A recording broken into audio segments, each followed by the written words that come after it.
delante de ti, mi Dios, delante de tu presencia, poniéndonos en tus manos, Señor, en esta mañana, pidiéndote sabiduría, pidiendo tu dirección, pidiendo, Señor, que tu Espíritu Santo nos guíe en lo que hagamos en este tiempo, Padre, que vamos a compartir tu palabra. Te doy gracias por la oportunidad que me das de compartirla con este precioso grupo de hermanos y hermanas. Te doy gracias por el privilegio que nos das de estar aquí, Señor, una vez más para ser edificados, para ser fortalecidos. Te pedimos que seas tú hablando a nuestras vidas, que sea tu Espíritu Santo, Señor, el que nos hable, que preparemos nuestra mente y nuestro corazón para estar atentos, Señor, y no solamente oír tu palabra, sino también ponerla por obra en nuestras vidas. Te damos gracias, te damos la gloria, la honra y el honor, porque tú eres digno de recibirla, Señor. En el nombre de Cristo Jesús oramos y la congregación dice amén.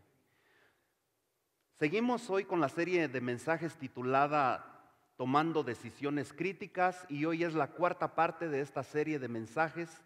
El título de esta cuarta parte es La decisión más importante.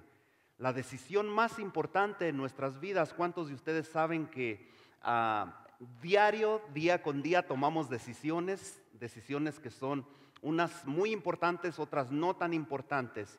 Pero en este día nos vamos a estar enfocando en la decisión más importante. El texto que estamos usando en esta tarde es Proverbios capítulo 9, del verso 10 al 12.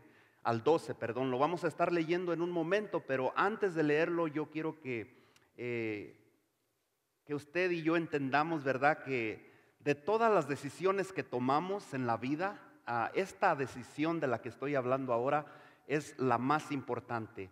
¿Por qué? Porque con esta decisión podemos vivir y tener una vida fructífera, una vida provechosa o una vida de fracaso también. Dependiendo la decisión que nosotros tomemos, es el resultado, es el lugar a donde llegamos, pero tomando esta decisión hace un cambio, hace una diferencia muy grande. En Proverbios capítulo 9, verso 10 dice así la palabra de Dios. Dice: el temor de Jehová es el principio de la sabiduría, y el conocimiento del Santísimo es la inteligencia. Porque por mí se aumentarán tus días, y años de vida se te añadirán. Si fueres sabio, para ti lo serás, y si fueres escarnecedor, pagarás tú solo. ¿Qué quiere decir escarnecedor? Quiere decir como un burlador, alguien que se burla de otra persona para hacerla sentir mal. Así de que en tus notas allí vemos que dice una declaración muy, muy importante, una declaración muy cierta, con mucha sabiduría. Dice que la sabiduría hará que las horas de tu día sean más provechosas y los años de tu vida sean más fructíferos.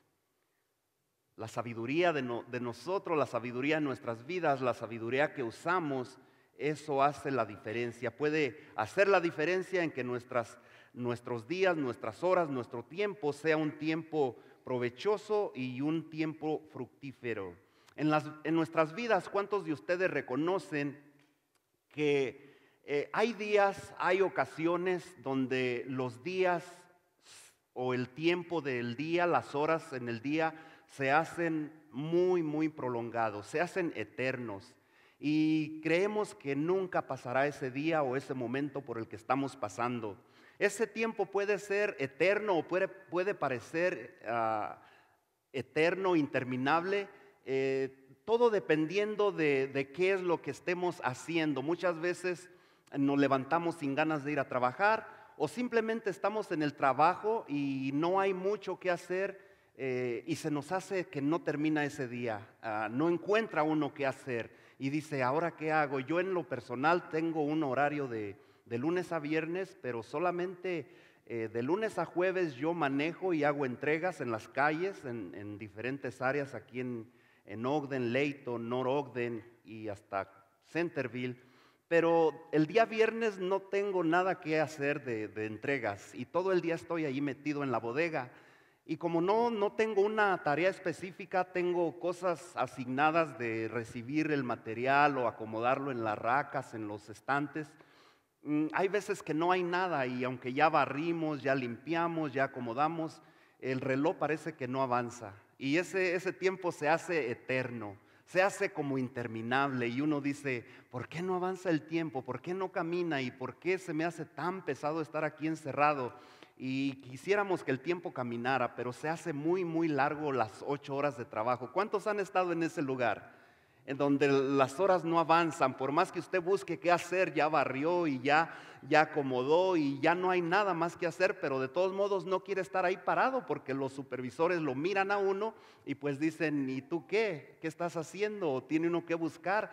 Y eso se hace eterno, pero también puede ser otro punto, otra ocasión donde nosotros nos encontramos en un hospital, en la sala de emergencias de un hospital, donde usted está esperando el resultado de algún paciente, algún familiar cercano, de los exámenes, o esta persona, su hijo, su esposo o su esposa, se está debatiendo entre la vida y la muerte y usted no sabe cuál va a ser el resultado, cuál va a ser el final, en qué va a terminar ese día. Y parece que las horas también no avanzan allí. Usted dice, ¿a qué horas me dan el resultado? ¿A qué horas me dan la buena noticia o la mala noticia? Y pasan las horas de la noche y cuando usted menos se acuerda ya amaneció. Y usted se pasó allí unas horas que fueron 6, 8 horas, pero parece que fueron 24, 30 horas, un tiempo que es interminable. Yo quiero decirte una cosa, que no se trata de qué tan largo o qué tan corto sea el tiempo que tú y yo vivimos, se trata de cómo lo utilizamos, cómo lo empleamos, qué tan fructífero es ese tiempo, porque al final del día, al final del tiempo, yo te garantizo que los días de nuestras vidas son muy, muy, muy cortos. ¿Cuánto lo creen? Aquellos que ya tienen mi edad, arriba de 40, 50 años, usted puede pensar y regresar el tiempo atrás o en su mente dice, ¿cuánto hace que yo llegué a este país? Y aún puede ser que haga 20, 25, 30 años, pero usted dice, parece que fue ayer. Y al final del día el tiempo o la vida es demasiado corta. Pero no se trata de qué tan corto o qué tan largo lo vamos a vivir, se trata de qué fructífero o provechoso puede ser ese tiempo.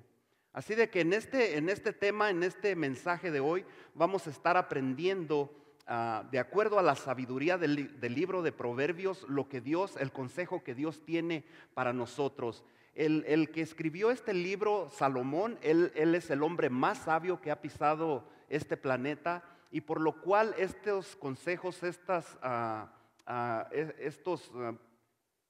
proverbios que vemos ahí en el libro son de gran información, de gran beneficio para nosotros. Este libro de Proverbios dice Salomón que si tienes la capacidad para tomar decisiones importantes, decisiones sabias, entonces nosotros no desperdiciaremos nuestras vidas. Eso es si nosotros tomamos la decisión correcta. Pero si tomamos decisiones equivocadas, entonces nuestra vida no va a ser fructífera ni provechosa. ¿Cuánto lo creen? Por eso antes de tomar una decisión, esta serie de mensajes que hemos estado estudiando ya, la cuarta parte, siempre hemos hablado de tomar decisiones correctas, decisiones que van a ser de provecho, de beneficio para nosotros. Pero si esas decisiones no las tomamos con sabiduría, no con sabiduría humana, no con sabiduría terrenal, pero con la sabiduría de lo alto, entonces vamos a ver la diferencia. La pregunta en este día es, ¿cómo tener la capacidad para tomar esas decisiones sabias? ¿Qué podemos hacer tú y yo cuando decimos, yo quiero tomar decisiones sabias, pero qué debo de hacer? La respuesta es, la decisión más importante que tomemos una y otra vez durante el día, durante las semanas, durante el año, eso tenemos que dejar que Dios sea el Dios en nuestra vida. ¿Cuánto lo creen? Eso es lo que hace la diferencia. Si hay decisiones que debemos de tomar, ya sea en nuestro trabajo, en nuestra familia, en el comprar una casa, un carro, o en movernos de iglesia en el área que es el área espiritual, dónde Dios me quiere, dónde Dios me quiere tener o dónde yo voy a ser efectivo en las manos de Dios. Son decisiones que se necesita sabiduría, decisiones que no debemos de basar en una emoción o en un sentimiento, porque hemos aprendido que los sentimientos varían, los sentimientos cambian. En ocasiones tenemos mucha motivación para hacer algo o planes, propósitos, pero en ocasiones estamos bien, totalmente apagados y desanimados. En Proverbios 9, versículo 10 dice: el temor de Jehová es el principio de la sabiduría. Si tú y yo queremos actuar y tomar decisiones sabias, tenemos que primeramente tener temor a Dios. La palabra aquí temor no significa miedo, ya lo hemos aprendido, ¿cuántos recuerdan? Significa reverencia, respeto a Dios. Cuando tú y yo tenemos temor reverente, respeto a Dios, nosotros podemos tomar decisiones sabias. Esta es la decisión que tomamos todos los días. Tenemos que tener respeto y reverencia hacia Dios. Y cuando tú y yo hacemos eso, podemos estar confiados de que las decisiones que tomemos van a ser decisiones sabias. Un temor con reverencia por Dios es el que Dios nos exige, el que Dios nos pide. Dios exige de ti y de mí un respeto. Él merece respeto y nos exige reverencia. Es decir, que si dejo que Dios sea el Dios en mi vida, entonces yo podré tomar las decisiones sabias, decisiones correctas. Cuando tú y yo dejamos que Dios sea Dios en nuestras vidas, no estamos tratando de ajustar a Dios a lo que nosotros queremos hacer. No queremos hacer que Dios haga lo que yo quiero, como yo quiero, en el momento que yo quiero. Quiero que Dios me dé un esposo, una esposa y digo, ahora mismo lo quiero, o quiero que sea el hermano fulano o la hermana fulana, pero lo quiero ya. Y queremos que Dios se ajuste a nuestra manera de pensar o de ser. Pero dice la Biblia que nuestros pensamientos no son los pensamientos de Dios, ni nuestros caminos tampoco son los caminos de Dios. ¿Cuántos de ustedes se han dado cuenta que cuando usted quiere cambiar a una persona es muy, muy, muy difícil? ¿Amén? ¿Cuántos dicen amén? Muchas veces decimos, ¿cómo quisiera que mi esposo cambiara o mi esposa cambiara? Y nosotros tratamos de decirle, ¿por qué no eres diferente? ¿Por qué no actúas así? ¿Por qué no te portas así? Y es difícil, nos frustramos, nos cansamos. Pero cuando Dios hace las cosas, las hace perfectas, ¿verdad que sí? Así de que nosotros también, imagínese cómo Dios se siente. Cuando usted se siente frustrado porque usted no puede cambiar a una persona, ¿cómo Dios se siente cuando usted lo quiere obligar a hacer algo que Él no tiene en sus planes ni en sus propósitos? Hay esposos que le dicen a una esposa, tú te tienes que vestir así, te tienes que caminar de este modo, te tienes que peinar así, tienes que hablar así con los hermanos, las hermanas, no tienes que hacer esto, no tienes que hacer aquello, y usted se siente como, entonces, ¿qué hago? Te sientes como que no eres tú, como que te están tratando de manipular, como que te están tratando de obligar a hacer algo que tú no sientes ni tú eres. Así es Dios también. ¿Cómo cree que Dios se siente cuando tú y yo lo queremos cambiar a nuestra manera? Cuando queremos pedirle que haga las cosas como nosotros queremos o en el momento o en el tiempo que nosotros queremos. También Él se frustra y dice, ¿y tú quién eres? ¿Tú dónde estabas cuando yo creé los cielos y la tierra? ¿Dónde estabas tú? ¿Quién eres tú para decirme lo que yo tengo que hacer? Amén. Si no podemos cambiar a la esposa, ¿cómo vamos a cambiar a Dios? Amén. No podemos cambiar al esposo. ¿Cómo podemos decirle a Dios cómo Él tiene que hacer las cosas? ¿O en qué momento las tiene que hacer? ¿O de qué manera las tiene que hacer? Allí en tus notas tú puedes llenar unos espacios que están vacíos donde dice la razón principal por la que no permitimos que Dios sea Dios en nuestras vidas y por lo tanto recibamos la sabiduría divina que Él tiene para nosotros es que luchamos con confiar en Dios. Uno de los principales motivos que nosotros luchamos en creerle a Dios es porque no confiamos en Dios, no creemos en Dios. Decimos que creemos en Dios, que confiamos en Dios, pero no lo hacemos en realidad. No lo hacemos de corazón. La razón por la que luchamos con confiar en Dios es porque no lo conocemos muy bien. Yo no sé si a ti te ha pasado cuando tú conoces a una persona. ¿Tú puedes confiar plenamente en una persona que no conoces? ¿Verdad que no? No podemos confiar en alguien que tienes una semana tratándolo o conociéndolo. Tienen que pasar tiempo para que tú conozcas a una persona. Pues déjame decirte una cosa, cuando tú estabas conociendo a tu esposo o a tu esposa, no sentías interés de decir, yo quiero saber quién es él. Yo quiero ver esas cartitas que él me escribe o esos textos. Yo creo que no se usaban textos, los que son de mi edad, pues en aquel tiempo no se usaban. Pero a través de esas cartas o textos o recados o cosas así, cosas que él escribía, usted se iba dando cuenta de cómo realmente era él. Las estadísticas dicen que la mayoría de los creyentes no conocen realmente a Dios porque no leen la palabra de Dios.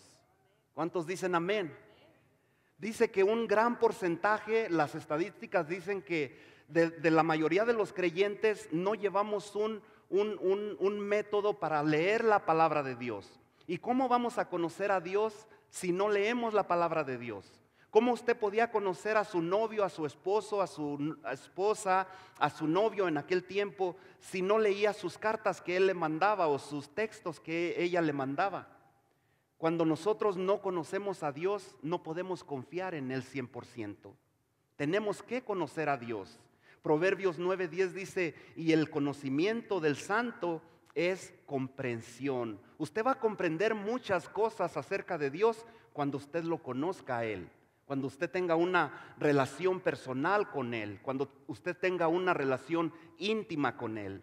Cuando más nosotros llegamos a conocer a Dios, más vemos que Él es digno de confianza. ¿Sí o no?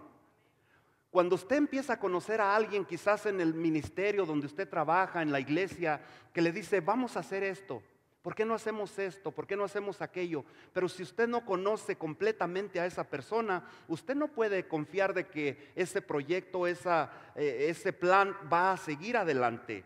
Tú y yo no queremos que un plan, un proyecto en la iglesia quede empezado o quede solamente al principio y no lo terminemos. Tenemos que conocer a las personas cuando vienen y nos dicen yo quiero hacer esto y después pasa un mes, 2 meses y recibimos una llamada de teléfono, una carta o a veces hasta un chisme por ahí que alguien nos dice ya el hermano y la hermana ya no quieren ayudar en esta área o en este ministerio o ya se movió de iglesia o ya no está de acuerdo en apoyarte en este ministerio el que se había empezado. Entonces tenemos que conocer a las personas para poder tener confianza en ellos, ¿sí o no? ¿Cuántos me están siguiendo? Para poder confiar realmente, plenamente en alguien, tenemos que conocerlo. Si no conoces a alguien, entonces no vamos a saber si son confiables o no son confiables.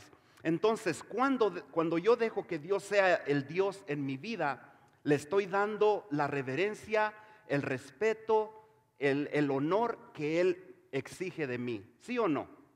Solamente cuando dejamos que Dios sea Dios en mi vida, que sea Él quien me gobierne, que sea Él el que me guíe, que Él sea quien me enseñe todas las cosas que yo tengo que hacer.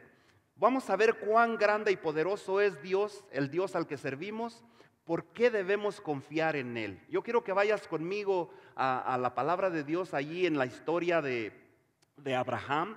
Vamos a ver lo que Dios hizo en la vida de Abraham en el libro de Génesis capítulo 15, versos 5 al 6. Dice la Biblia, y lo llevó fuera y le dijo, mira ahora los cielos y cuenta las estrellas si las puedes contar. Y le dijo, así será tu descendencia. Y creyó a Jehová y le fue contado por justicia. Mira lo que dice aquí, Abraham le creyó a Dios y le fue contado por justicia. Abraham creía plenamente en Dios. Abraham no dudó cuando Dios le dijo, sal fuera y cuenta las estrellas y así será tu descendencia. Él confió plenamente en Él porque él tenía confianza, él lo conocía. Uno de nuestros mayores problemas es que hacemos a Dios muy pequeño cuando Él nos dice algo, que vamos a hacer a alguien.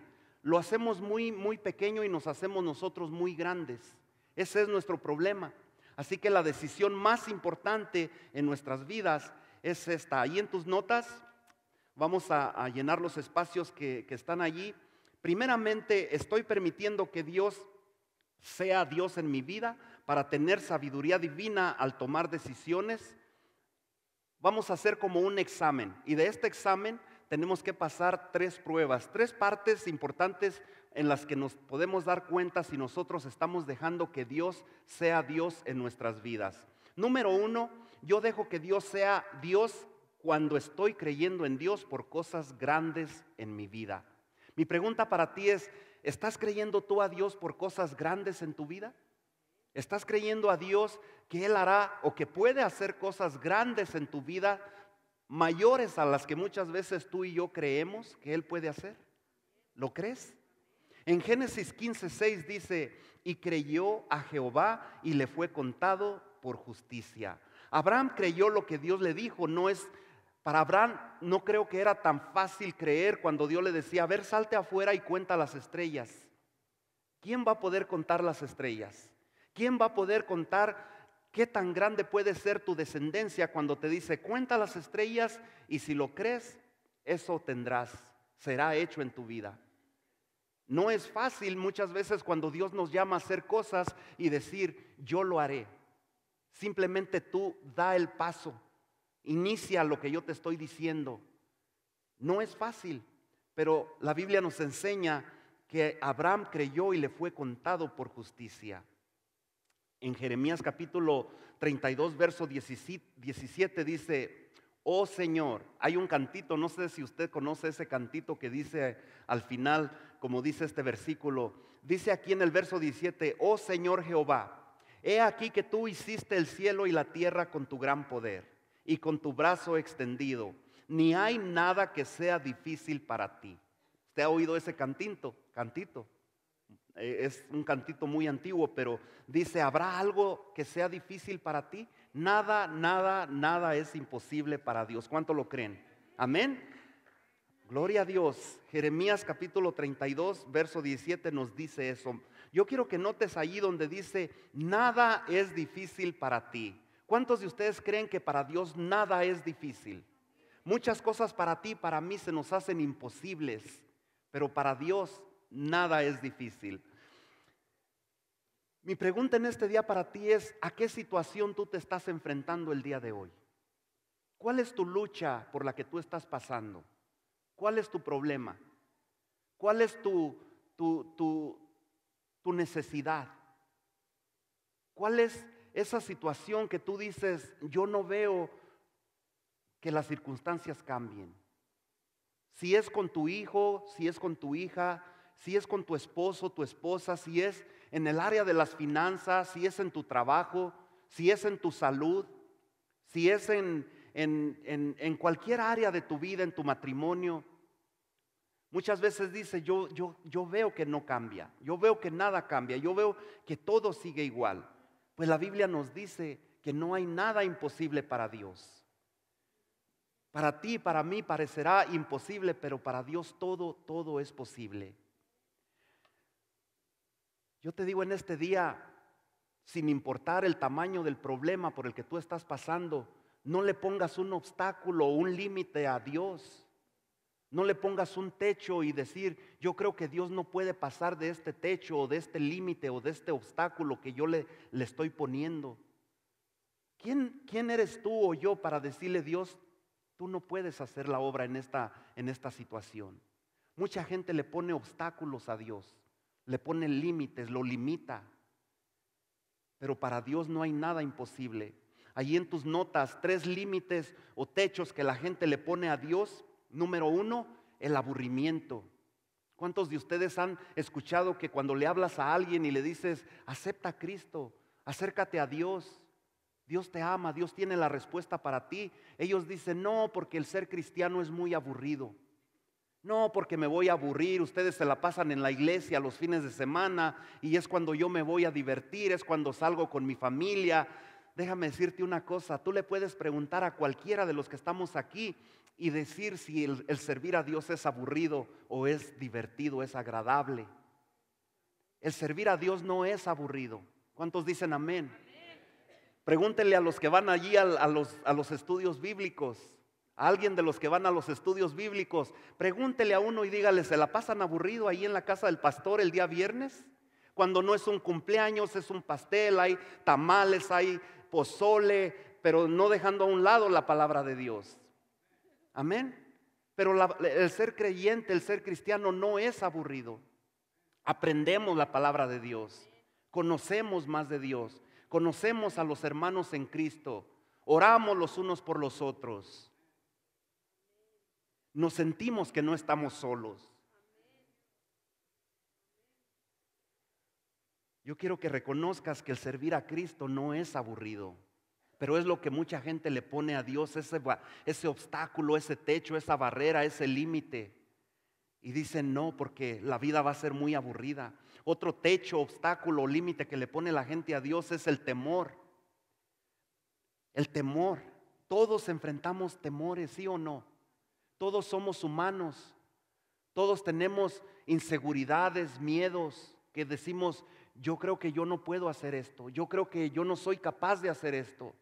Yo creo que yo no podía servir a Dios tocando, cantando, predicando, enseñando a los jóvenes, a los niños. Yo no me siento capaz por eso, yo tengo miedo. El caminar cristiano, déjame decirte, es una mezcla de temor y de fe.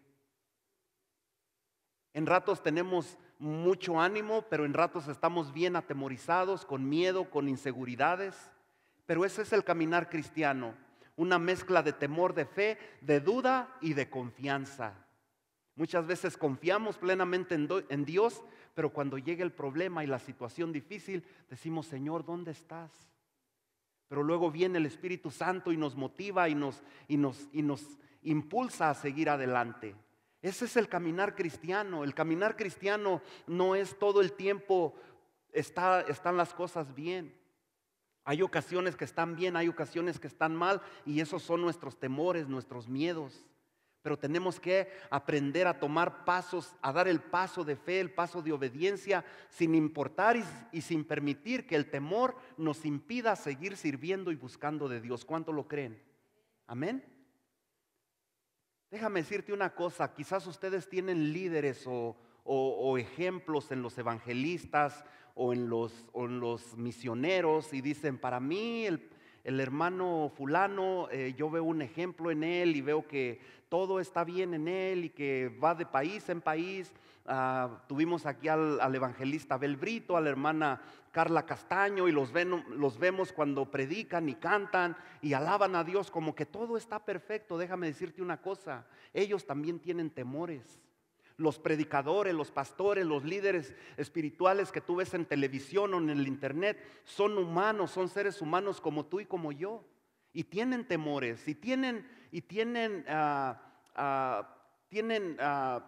cosas que les impiden, tienen debilidades, tienen inseguridades. Pero ellos no han permitido que esos temores, inseguridades impidan que ellos sigan sirviendo a Dios. Es lo que tú y yo tenemos que hacer, no dejar que el temor que viene a nosotros diciéndonos, ¿quién eres tú para servir a Dios? ¿Quién eres tú para estar allí predicando, estar cantando, estar tocando un instrumento o estar enseñando a los jóvenes, a los niños? ¿Quién eres tú para servir a Dios? Y ese temor viene, y muchas veces, te voy a decir una cosa, hasta viene de personas cercanas a ti. Y el enemigo usa diferentes estrategias para atemorizarte. Tú no estás preparado, tú no estás capacitado, tú no puedes hacer la obra de evangelismo, de predicar, de enseñar, de cantar, de tocar. Pero déjame decirte una cosa, si Dios está con nosotros, ¿quién está contra nosotros? En Cristo todo es posible, ¿sí o no? ¿Cuánto lo creen? Amén.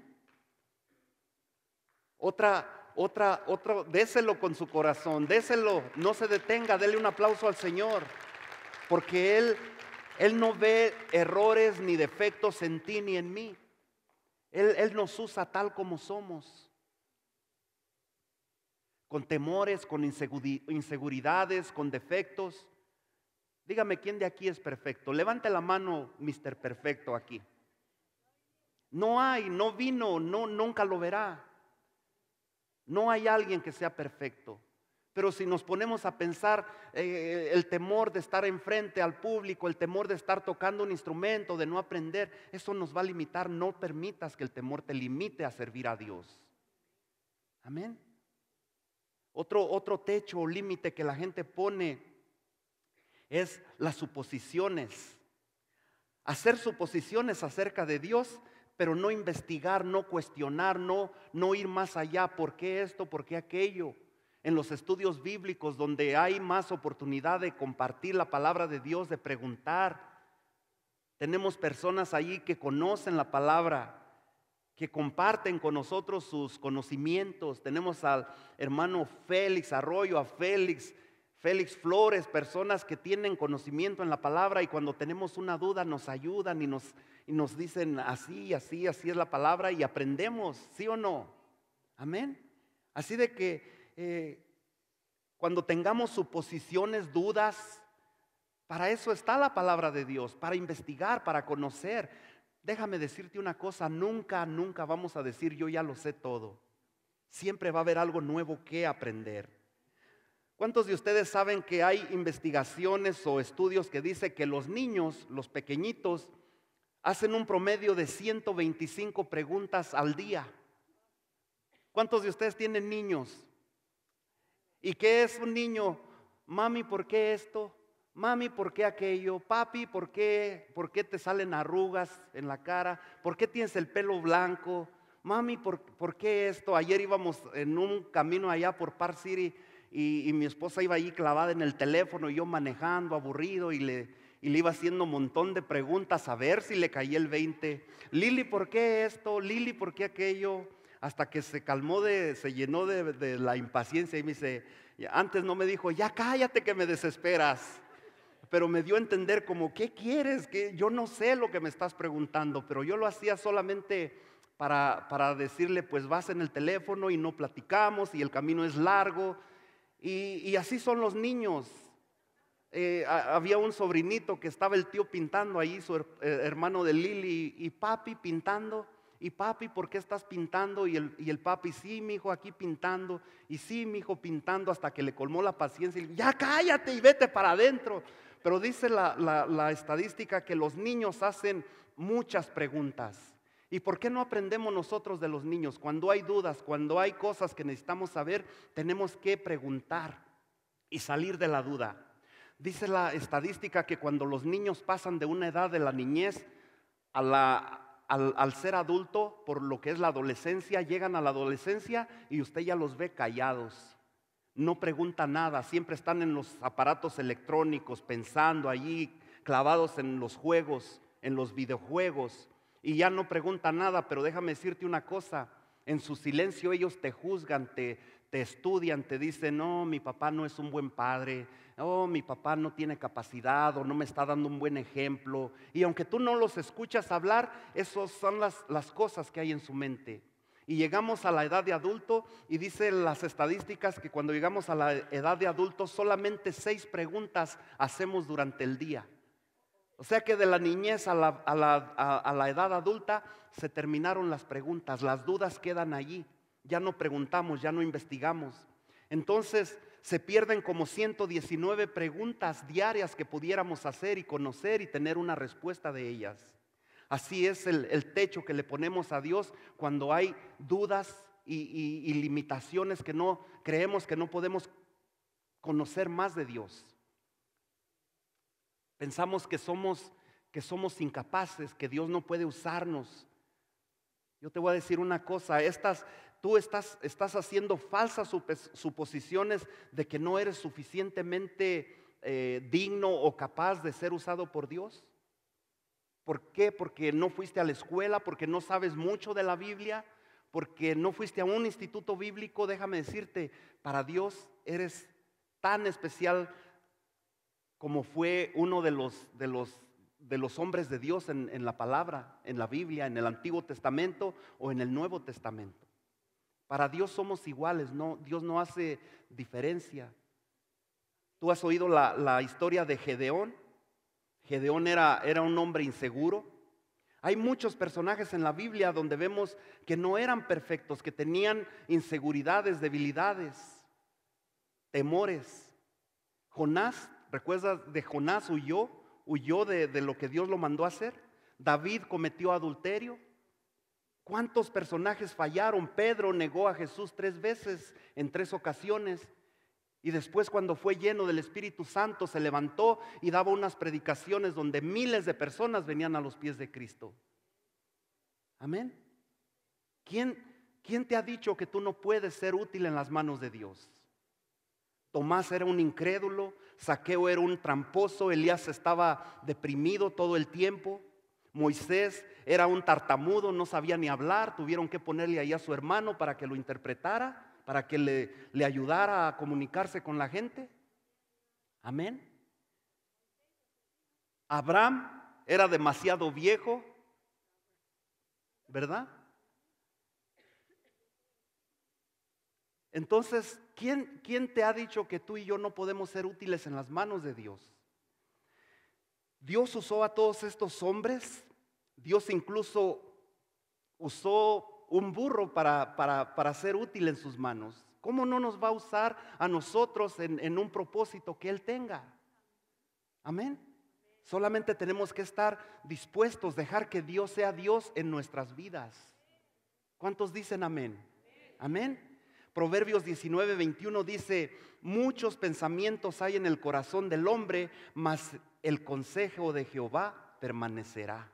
A nuestra mente pueden venir pensamientos negativos, pero el consejo de Dios siempre permanecerá allí. Sus promesas siempre permanecerán vigentes. Amén. Él no se olvida de sus promesas. Si Él te ha llamado a servirle en alguna área, Él lo cumplirá. Solamente deja que Él sea Dios en tu vida. Con Dios todo es posible. ¿Cuántos dicen amén? Amén. Número 2, ahí en sus notas: estoy permitiendo que Dios sea Dios en mi vida en estas 3 pruebas. Número 2, dejo que Dios sea Dios cuando estoy orando a Dios sobre los detalles de mi vida. Mi pregunta para ti es: ¿estás orando a Dios? ¿Estás orando a Dios por esos detalles de tu vida?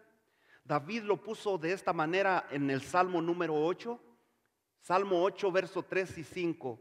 Dice: cuando veo tus cielos, obra de tus dedos, la luna y las estrellas que tú formaste, digo, ¿qué es el hombre para que tenga de él memoria? Y el hijo del hombre para que lo visites. ¿Les has hecho poco menor que a los ángeles? Y lo coronaste de gloria y de honra. Fíjate lo que somos tú y yo. Denle un aplauso al Señor con todo su corazón. Dios nos ha hecho poco menores que a los ángeles, casi un poquito menor que a un ángel. Amén. Y dice: y nos ha coronado con gloria y nos ha llenado de honra. Eso es lo que tú y yo somos en los ojos de Dios. No es lo que la gente dice de ti.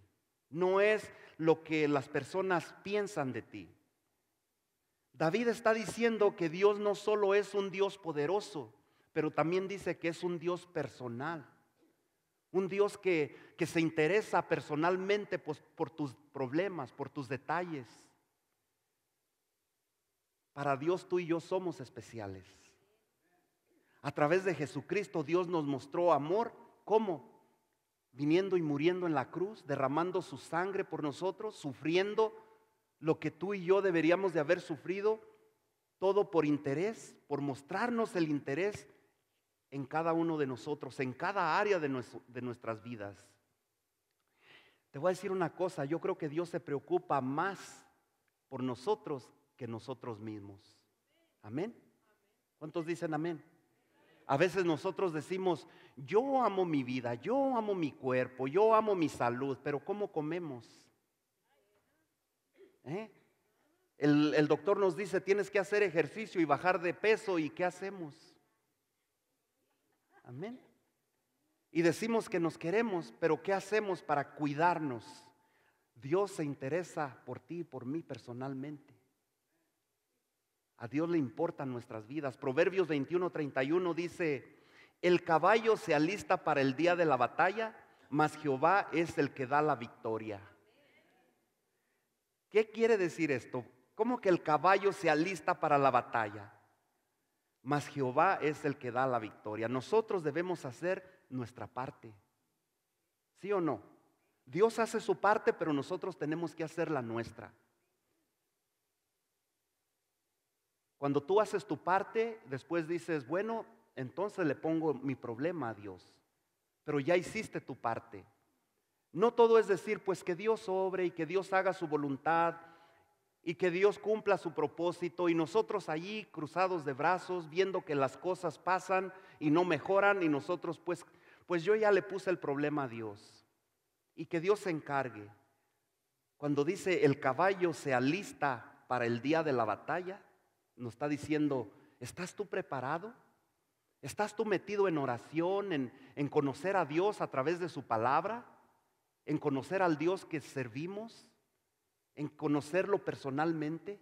¿Estamos orando por ese problema por el que estamos pasando? ¿Nos estamos preparando así como el caballo para la batalla? Número 3, ahí en sus notas, estoy permitiendo que Dios sea Dios en mi vida. Cuando dejo que Dios sea Dios en mi vida, estoy confiando en Dios, en los misterios de mi vida. ¿Cuántos de ustedes saben que todos pasamos por misterios, o hay misterios en nuestras vidas que muchas veces no podemos explicarnos? ¿Por qué pasa esto? Nos hacemos una pregunta. ¿Por qué me pasa esto a mí? ¿Por qué estoy en este lugar? ¿Cómo pude haber llegado a este lugar? Si me metí en un problema, ¿dónde estaba mi mente? ¿Dónde estaban mis pensamientos? Y hay misterios que no entendemos, y hay cosas que no sabemos por qué nos pasan.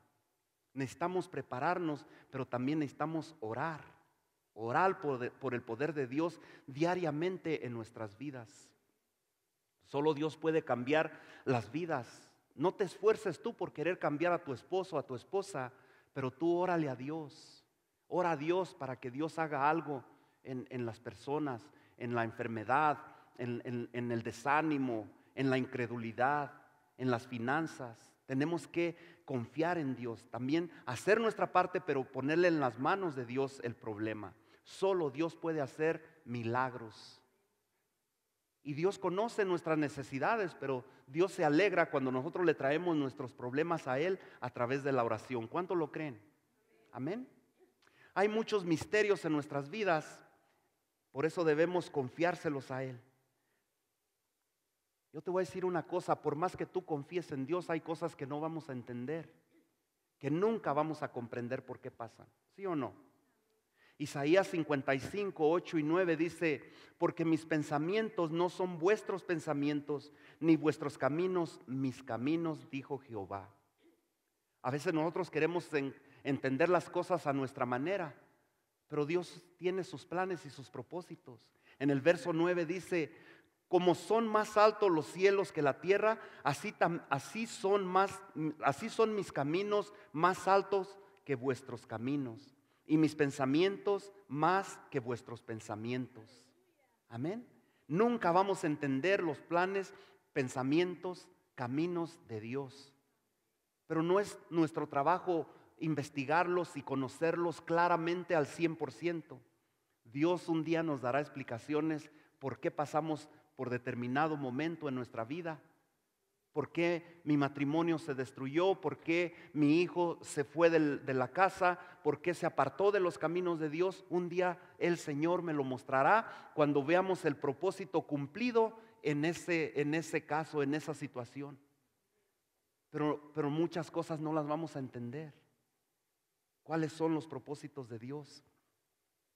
Hebreos 11:8 dice, por la fe Abraham, siendo llamado, obedeció para salir al lugar que había de recibir como herencia. Y fíjate lo que dice al final. Y salió sin saber a dónde iba. Él salió creyendo a Dios, sin entender. Quizás él no entendía por qué Dios lo quería llevar a un lugar desconocido. Imagínate que que alguien nos diga, tienes que salir de aquí, de tu casa, dejar tu familia, tu trabajo, tus bienes y agarrar camino por el 15 a ver hasta dónde te lleva. Y uno dice, pero ¿a dónde voy y qué voy a hacer? No, pues Dios te mostrará, y uno se queda como, ¿en serio? ¿Me voy a ir así solamente sin saber a dónde voy? Abraham creyó a Dios y le fue contado por justicia, dice la Biblia. Nota allí lo que dice, no sabía a dónde iba.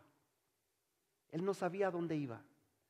Si vas a dejar que Dios sea Dios en tu vida, Él te llevará por lugares desconocidos o lugares misteriosos. ¿Cuánto lo creen? No vamos a entender todo.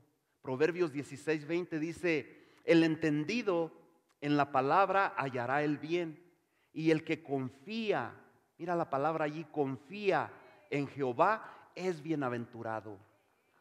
Gloria a Dios. Solamente confía en Jehová y tú serás bienaventurado. Deja que Dios sea Dios en tu vida. Realmente tú y yo no necesitamos conocer cada detalle. Así como los niños preguntan, a veces Dios también dice, tú tranquilo, yo te llevaré al lugar correcto, al lugar donde yo quiero llevarte, pero no conoceremos todos los detalles en cada plan y propósito de Dios. No necesitamos saber todo acerca de Dios, solamente confiar en Dios. Lo que necesitamos saber, ¿sabes qué es?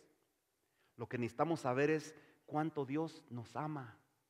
Cuando tú entiendes cuánto Dios te ama, tú confías plenamente en Él, ¿sí o no? Amén. ¿Tú puedes confiar en alguien que no te ama? ¿Verdad que no? Pero si tú sabes que tu papá, tu mamá, tu esposo, tu esposa te aman, tú puedes confiar ciegamente en ellos. Si tú quieres que Dios sea el Dios de tu vida, dejar que Dios sea Dios en tu vida, solamente tu trabajo es entender que Dios te ama, que Dios dio su vida por ti, por mí, y vino y dejó su trono allá en el cielo y se humilló y dejó de ser Dios para venir a morir en la cruz por nosotros. Eso es amor. Ese es el grande amor con el que Él nos amó. Lo que necesitamos es entender eso. Yo te voy a pedir que te pongas de pie, vamos a terminar. Vamos a terminar, pero antes, ¿cuántas personas nos dicen o nos han dicho muchas veces, aquí estoy, yo estoy contigo, yo te apoyo, yo hago esto, yo hago aquello? Y después decimos, ¿dónde está la persona? ¿Dónde está aquel hermano, aquella hermana que dijeron, aquí estoy, ¿en qué puedo ayudar? ¿En qué puedo servir? Y después te das cuenta que sus planes ya no son contigo, son en otro ministerio o en otra área. Déjame decirte una cosa, las personas cambian, las personas te pueden fallar o se pueden equivocar. Quizás muchas veces no lo hacen con mala intención. Quizás muchas veces lo hacen pensando que ese era su llamado, pero no habían puesto a Dios en sus vidas y nunca supieron si esa era la voluntad de Dios. Dios nunca nos fallará. Dios nunca nos dejará solos. Dios siempre estará ahí contigo, conmigo, para apoyarnos, para seguir adelante. Porque Él tiene planes, y cuando Dios tiene un plan y un propósito, solamente Él lo puede cambiar. Amén. La obra de Dios sigue. El plan de Dios sigue. Las personas cambian, los sentimientos cambian, las emociones cambian, pero Dios nunca cambia. Dios sigue siendo el mismo, de ayer, de hoy y siempre. Ahí con tus ojos cerrados, en Efesios 3:17 al 19 dice, para que habite Cristo por la fe en vuestros corazones, a fin de que arraigados y cimentados en amor, seáis plenamente capaces de comprender con todos los santos cuál sea la anchura, la longitud, la profundidad y la altura, y de conocer. Tenemos que conocer el amor de Cristo, que excede todo conocimiento, para que seáis llenos de toda la plenitud de Dios. Ese es al Dios al que servimos, al Dios que debemos de confiar, al Dios que debemos de conocer. Lee la palabra de Dios, conócelo más. Cuando tú lo conoces plenamente, Él es digno de confianza. Él es digno de ganar nuestra confianza. Y cuando estamos en medio del problema decimos: Señor, perdóname por mi incredulidad, perdóname por mi infidelidad. Y como yo te conozco, yo sé que tú estarás conmigo. Ese es el Dios al cual tú sirves, al Dios al cual tú y yo servimos. Ahí con tus ojos cerrados, si hay alguien en esta tarde, si hay alguien que reconoce que hemos tomado caminos equivocados, que hemos fallado, que no hemos creído, que no hemos confiado plenamente en Dios, que el resultado de esos errores, de esas decisiones críticas que en un momento tuvimos que tomar y que ahora estamos pagando las consecuencias. Si hay alguien ahí que reconoce esto, si tú quieres que oremos por ti, yo te pido que pases aquí al frente. Si tú quieres decirle: Señor, aquí estoy, reconozco que me he equivocado, reconozco que he tomado decisiones equivocadas, reconozco que no te he puesto como Dios en mi vida, que no he dejado que seas Dios en mi vida. Si tú reconoces eso, yo quiero que pases aquí al frente. Queremos orar por ti. Aquí va a haber hermanos, hermanas que van a orar por ti. Si hay alguien que quiere orar y dejar esa carga aquí en el altar y decirle: Señor, perdóname. Vamos a orar. Vamos a orar. No te vayas igual como llegaste este día. Sabemos que hay luchas, que hay cargas, y muchas veces nos da pena, y muchas veces no aceptamos y no reconocemos que nos equivocamos. Pero Dios te conoce. Dios conoce tu necesidad. Dios conoce tu temor, tu inseguridad. Y hay cosas que nos limitan, que nos impiden que vengamos a la presencia de Dios y que seamos usados, que seamos liberados, que seamos ese instrumento, ese vaso que Dios quiere usar. Si tú reconoces que necesitas oración, puedes pasar enfrente y hay alguien que va a orar por ti. En el nombre de Jesús, en el nombre de Cristo Jesús. Padre, te damos gracias por tu palabra. Te damos gracias por cada vida aquí presente, Señor. Te damos gracias por mis hermanos, mis hermanas, que reconocen, Señor, que como seres humanos nos equivocamos. Te damos gracias, mi Dios, porque confiamos y servimos a un Dios real, a un Dios de poder, a un Dios de autoridad, a un Dios fiel, que aun cuando nosotros fallamos, reconocemos que tú nunca fallas, mi Dios. Venimos delante de tu presencia y te pedimos perdón, Señor, y entregamos nuestro error, nuestra lucha, nuestra inseguridad en tus manos en este día. Y reconocemos, Padre, que estamos aquí sirviendo a un Dios de poder. Y reconocemos que al venir, no delante del hermano, no delante del líder, de la hermana, sino delante de tu presencia, venimos y tocamos la puerta de tu trono, Señor. Y pedimos socorro, pedimos refugio, Señor. Y pedimos perdón, Señor, y nos ponemos a cuentas contigo, Padre. Y reconocemos, mi Dios, que en ti hay esperanza, que en ti hay perdón, que en ti hay salvación, que en ti hay fortaleza. Cualquiera que sea tu problema, tu inseguridad, tu temor en esta tarde, pónsela a Dios, pónsela en sus manos. Tú haz tu parte en oración, en conocer al Dios vivo, a Jesucristo, y Él hará su parte.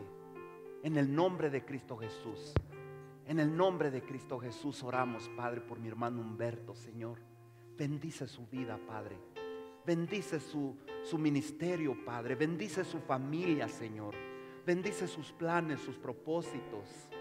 Bendice cada área de su vida, Señor. Cada cosa que Él toque, Padre, sea bendecido. En el nombre de Cristo Jesús, Señor. En el nombre de Cristo Jesús, Padre. siga orando allí, siga clamando